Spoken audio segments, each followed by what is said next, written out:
Hoy voy a explicar la relación que hay entre el bruxismo y suelo pélvico. Nuestro cuerpo se compone de 3 diafragmas: el diafragma orofaríngeo, el diafragma respiratório y, por supuesto, el diafragma pélvico.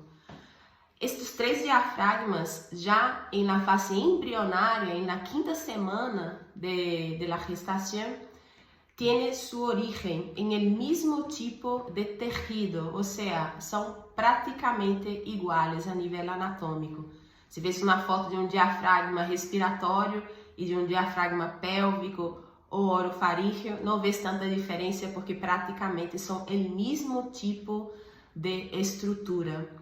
E sim que é certo que veio aqui em prática clínica e tenho várias pacientes de suelo pélvico que posteriormente começam a ser tratamento também para as disfunções do bruxismo e temporomandibulares, e explico sempre esta relação que há entre as tensões que podemos ter a nível mandibular e a nível de suelo pélvico.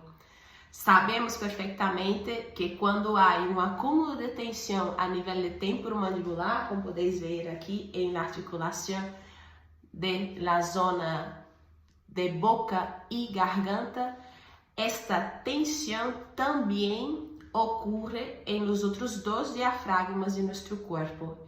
E la inversa também ocorre. Quando há tensão em el diafragma pélvico, em el suelo pélvico, também podemos ter tensão em la articulação temporomandibular e em el diafragma orofaríngeo. Se tenéis alguma dúvida, se queréis fazer alguma pergunta, podeis deixar aqui comentários, contestarei a todos sem dúvida. Desde logo, os desejo um estupendo fim de semana, uma estupenda semana e nos vemos em um próximo vídeo.